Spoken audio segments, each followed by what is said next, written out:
Coming up next on Arizona Horizon is the Journalists Roundtable. We'll look at the week's top stories, including results from Tuesday's vote on a variety of local issues. The Journalists Roundtable is next on Arizona Horizon.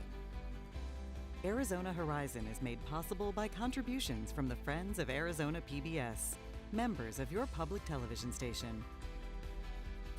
Good evening and welcome to Arizona Horizon. I'm Ted Simons. It's Friday, and that means it's time for the Journalists Roundtable. And joining us tonight, Howie Fisher from Capital Media Services, Jessica Boehm from Axios Phoenix, and Mark Brody from KJZZ Radio. Panel, good to have you all here. Thank you so much for joining us. Howie, we're going to start with you. Let's get the local election results. We had a vote Tuesday, lots of municipal stuff going on here, some countywide things, including 409. 409 was for Valleywise Health. Yes. That looks like it's passed. It looks like it passed. Now remember, Valleywise Health is sort of a new name for a lot of folks. You know, a lot of people remember Maricopa Medical Center. It was the county hospital. Went back to the days in the pre-'80s when every county was responsible for its own engine in healthcare. Well, old facility, been rebuilt, taken on a lot more roles, and a lot of what they were arguing for is, look, we have a lot of folks who have psychological needs, psychiatric needs, and we're not in a position to be able to do that properly. So what we need is new money for facilities, for staff, and everything else. Obviously, a lot of the MAGA crowd said, why are we doing this? You know, they support gay rights at the hospital. Not that that had anything to do with it, but they were unable to turn back the fact that a lot of people say, yes, we do need a community hospital that really serves the county. Jessica, do you think that it's ahead by a relatively slim margin? And I'm a little surprised that it's that slim. But then again, do you think most people understand what Valleywise is? No, I don't. And I was also a little surprised at how close the margin was. And I think that's largely because people don't understand that we do have this public health care system, that we have a lot of people who have behavioral health needs, and we don't really have a solution for them. The other thing is that, you know, I think healthcare in general can be a little inoffensive for the most part, but the price tag on this, we were talking about almost $1 billion. Mm-hmm. And so I think people saw that. They feel a little shaky economically, and they were like, there's a lot of hospitals in Arizona. Why don't they just go to another one? Not understanding that this is a different kind of a That this facility. is a public hospital, Mark. I think that again, eludes, I would imagine it would elude a lot of folks. Yeah, I think it's one of those things, and it's how we reference, it's undergone a few name changes over the years. What was interesting was one of the other arguments against this that was out there was, this isn't really going to do enough. So yes, it is more beds, it is more services for behavioral health, but there are some folks in the behavioral health world who are saying it's not really going to make that big of a difference. It's not going to do what we actually need it to do. It's not enough, so let's just not do it at all. Which is a sort of a crazy thing. I mean, some of this goes back to the old, we've talked about in the show, the Arnold versus Sarn case. Yes. In terms of, well, we're going to empty out the mental hospitals. We were warehousing people. And so we're going to put them on the street. Well, you can't just put them on the street without providing some services, some treatment.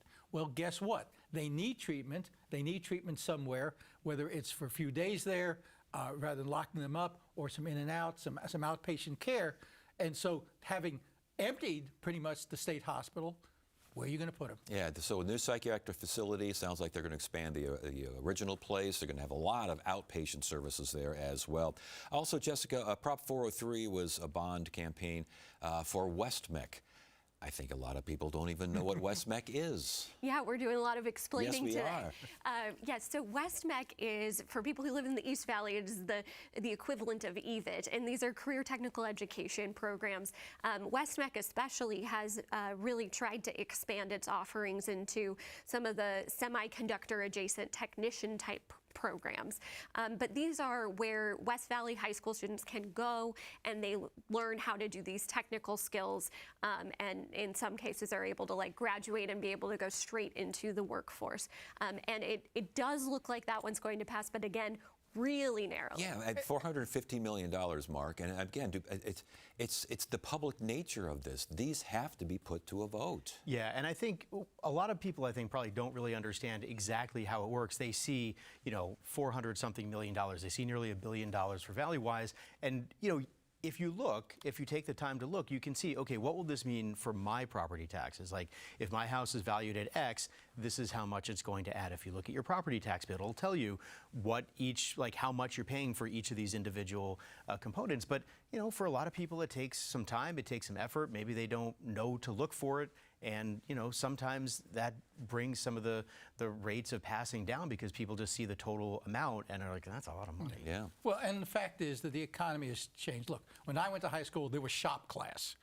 I won't even tell you the things I tried to build or didn't build so well in shop class. We are becoming, in some ways, as much as everyone has said, you're either going to go into blue collar or college, we have this whole need in the middle that folks are realizing. What you're talking about in terms of folks working for the high-tech industry, for folks who don't need a college degree, but we need that training. And in fact, these are good jobs. Just doing electrician or plumbing or things like that. And we haven't had the programs that we've needed. And rather than putting the money into the colleges, and Lord knows we can talk about how they've shorted the universities over the years, but that they said we need something else for the kids who aren't going to go to four-year college. Indeed, and that again looks like it's going to pass, not by a huge margin, but it is going to pass. Jessica, I think what a lot of eyes were watching, certainly locally and even nationally, was this recall in Mesa. Talk to us about it, because the recall worked. Yes, it was successful. So we have a council member in Mesa, or I suppose a former council member at this point, Julie Spilsbury, and she is a Republican, but she came out in support of Kamala Harris, and that was kind of the tipping point for all of this. The turning point, you might say, because it was the Turning Point organization that really speared this this recall against her, and they cited a whole bunch of reasons, but at the end of the day, this was really a test of, can you really say you're a Republican and run in Mesa and support the Democratic nominee for president? Kamala Harris and Ruben Gallego. She's supporting Gallego as sure. well. Well, the other thing, the importance of Turning Point here is, the organization is a little bit of flux, obviously, with what's happened with Charlie Kirk.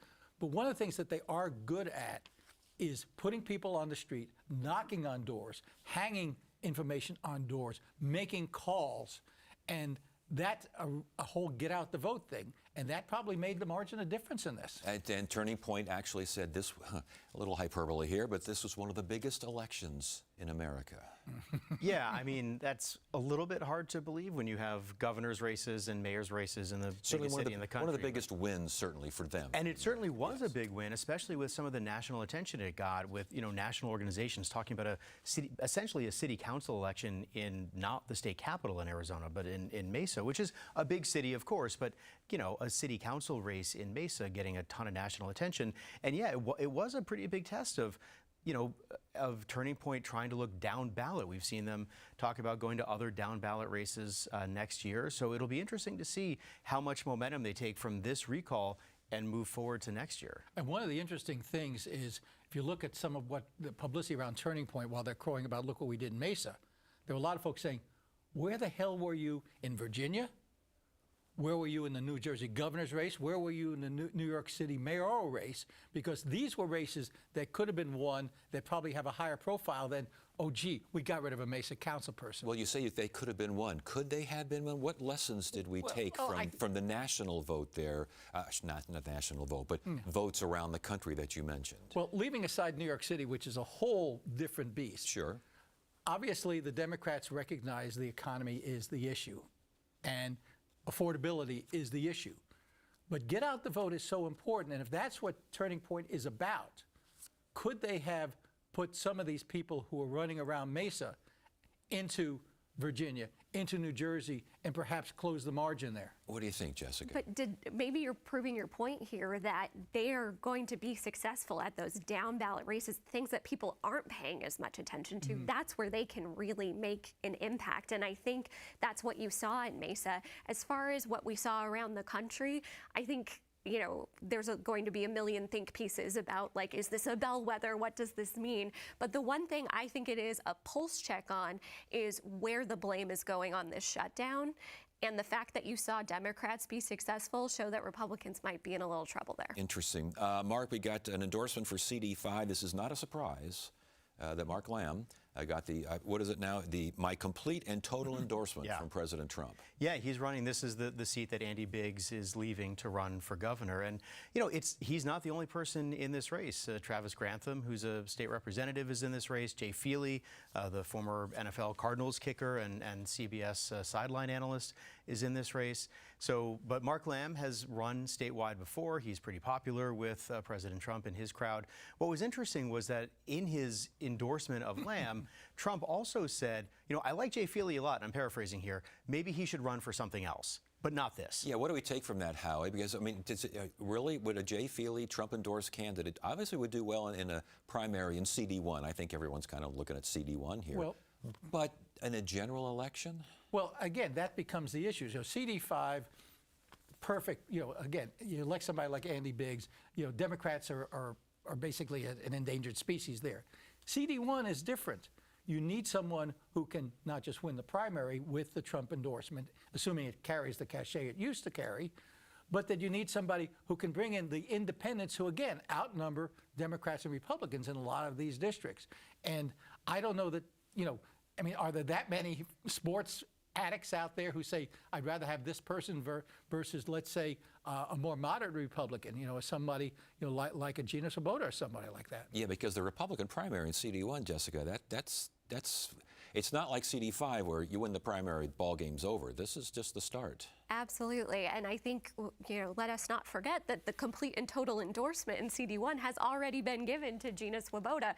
The question is, does Trump take that back and say, actually, also Jay? But I think that your larger point is correct, which is that you do need someone who can speak to moderates and potentially even moderate Democrats. And I think the one thing I watch in that race is that, you know, President Trump really needs that seat, and that actually matters to him in a way that the governor's races don't matter, because he has to work with Congress. His whole policies depend on that. So is he going to be maybe willing to support a more moderate candidate in that district, knowing that they are more likely to be successful in a general? And Mark, last question on this. If, let's say, Jay Feely does decide to go into CD1 and he gets a Trump along with Swoboda, a Trump endorsement, because everyone can get a Trump, but also Turning Point Action, TPH, they start showing up for Jay Feely there. That could be a rock'em sock'em match that the Democrats could wind up benefiting from.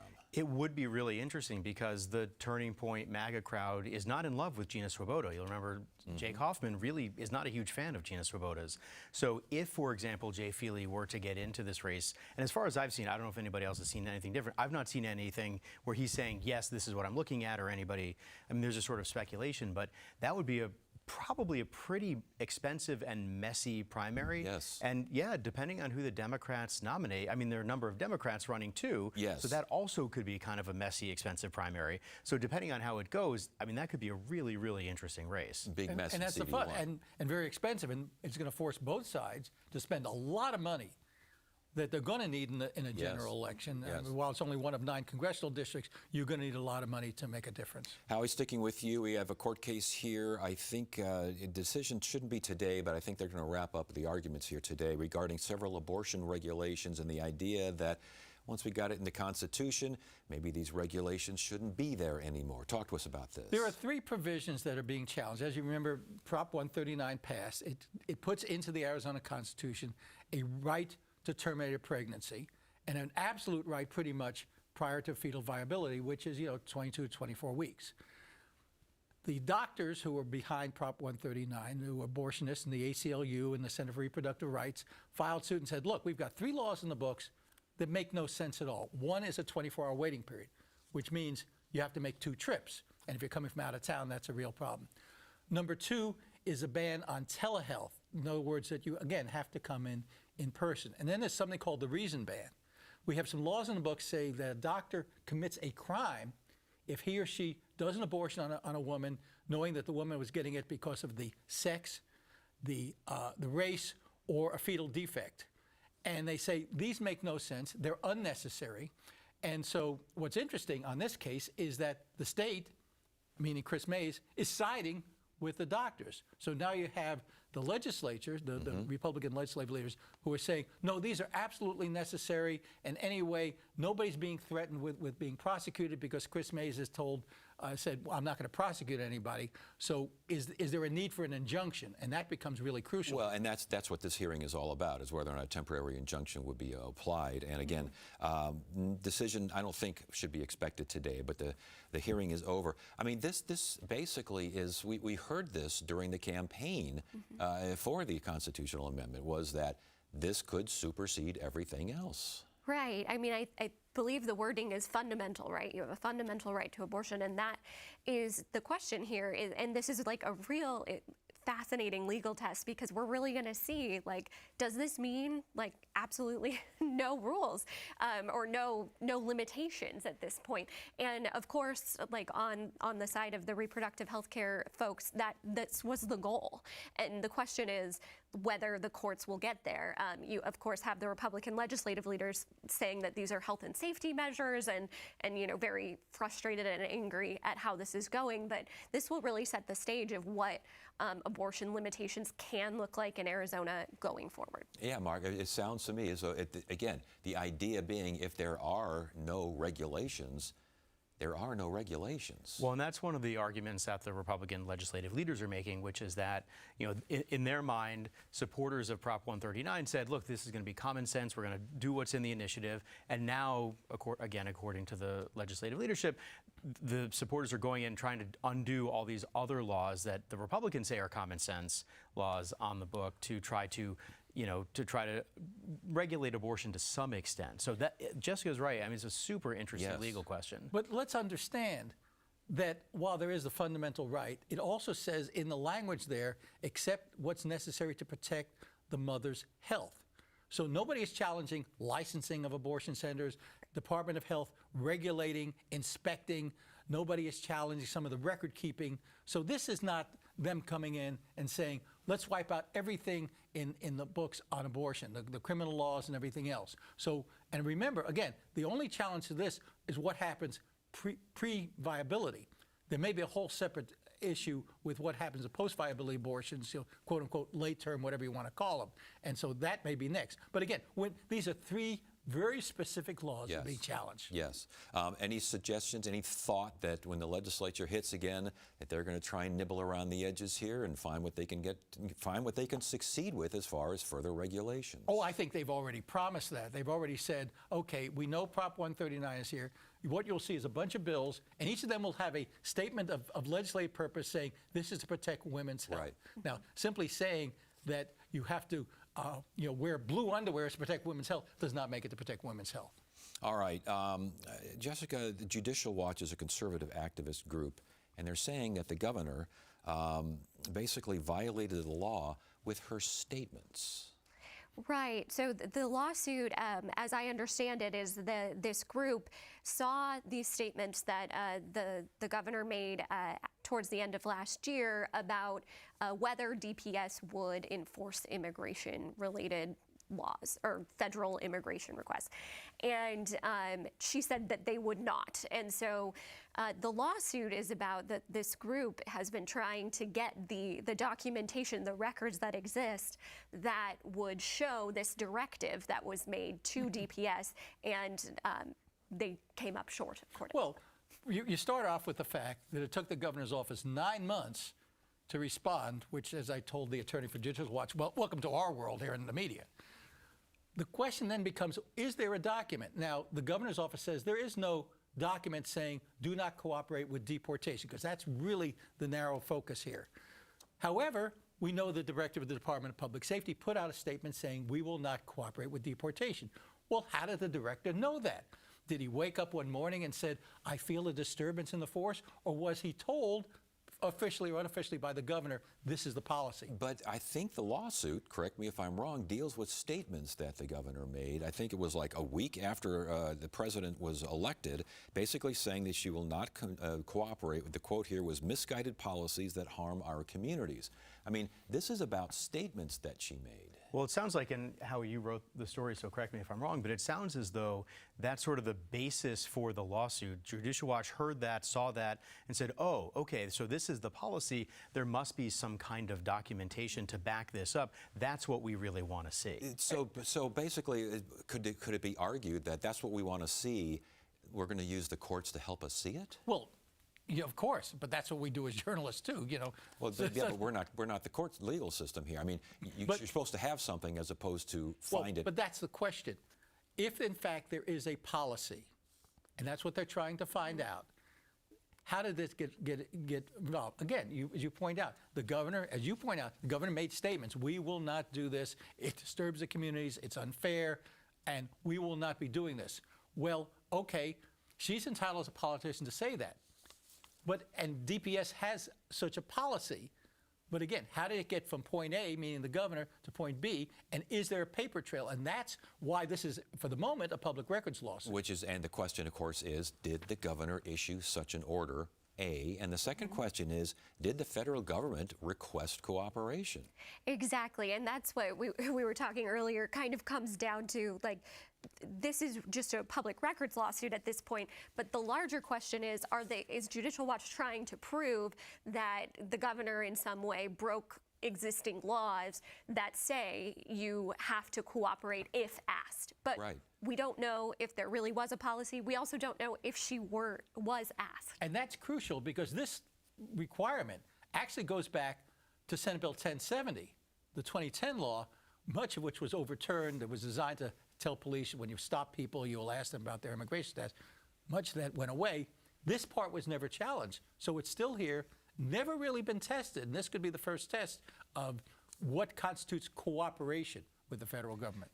Mark, cooperation is a word rarely heard when it comes to the Maricopa County Board of Supervisors and County Recorder Justin Heap. And there has been a court case, and there has been a ruling on this court case. Talk to us about it. Yeah, so the supervisors want to do an audit, where have you heard that before, of the county's election system, and they want to hire a company to do that, and Justin Heap wants to basically be in charge and get to decide. He says it's up to, all the technology, all the stuff that would be audited is under the recorder's office's jurisdiction. They should be the ones who are sort of spearheading this effort. And the county supervisor said no, and a judge agreed with the county. Yeah, and I believe the recorder Heap said that the audit jeopardizes personal information. We can't allow for that sort of thing. And the judge said, no, I don't think so. Yes, basically. The recorder, made some arguments about, if you do this, I'm not sure that the equipment will be ready for me to use for the primary. There's this privacy concern. The judge says, I don't actually think that's correct. But at the end of the day, those are the arguments he's making. But this larger lawsuit, this larger picture is about control and who should have the right to audit equipment and trying to claw back some of that authority that the Board of Supervisors have over elections to him. And this issue, again, the surface issue he's using is, as you say, privacy. But what the judge says, I've looked at this. First of all, I've been told, and I don't see any contrary evidence, that the people have been vetted, that they've been screened, that they will not get access to certain information. And absent something like that, you can't use this to shoehorn your way into what is essentially a turf fight. Turf fight that's been going on, back and forth with the supervisors, depending on who's on the board, who's the county recorder, for years. And this is just the beginning, boys and girls. Well, and again, as Jessica mentioned, the idea of the audit interfering with primaries, the judge said that's speculative. We're not,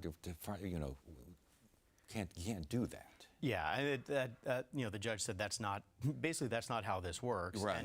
And the reality is Howie's right. That this has been the supervisors and Recorder Heap. I don't think there's a whole heck of a lot of love lost between those two entities, and it's probably not. They're probably not going to be sitting in a drum circle together anytime soon. No. But there's a point. He makes the point that other recorders have had responsibilities X, Y, and Z, and some of that alphabet was taken away after the board figured out, we got Justin Heap coming in here. We got an election questioner coming in here. Maybe, but this has been in the works for years. And yes, they did do some changes after he was elected, but this really dates back to when Adrian Fontes, our current Secretary of State, was the Maricopa County Recorder. And that's when the board really started going, wait a minute, I think we need a little more control over elections here. Right. And technically, the state constitution gives most election responsibilities to the board. It was their prerogative to give it back to the recorder for many years, of which they did. That's no longer how they feel. So does Heap have a point here that some things have been taken back that are his or should be his responsibility? He's got half a point that yes, things were taken back. Stephen Richer on his way out the door, no fan of Justin, said, "Hey, board members, tell you what, let's make a deal here and let's see if we can curb this." But in terms of what is legally, your point is correct. The recorder is in charge of registering voters. Now, in terms of who runs the equipment and everything else, many counties, including Maricopa, have an elections department. And so where does this fit in? Sometimes it's separated out. Early voting belongs to the recorder, and then day of voting belongs to the supervisors. And so I don't think there's any clear constitutional argument, and Lord knows this to be up on appeal, that in fact the recorder is the be-all and end-all. All right, and again, as we mentioned, this will be going on for as long as this relationship. Yeah, it doesn't is seem alive. like it certainly doesn't seem like the animosity or the lawsuits will end anytime soon. Yeah. All right, panel, we're going to stop it right there. Good to have you all here. Thank you so much for joining us. That is it for now. I'm Ted Simons. Thank you so much for joining us. You have a great weekend.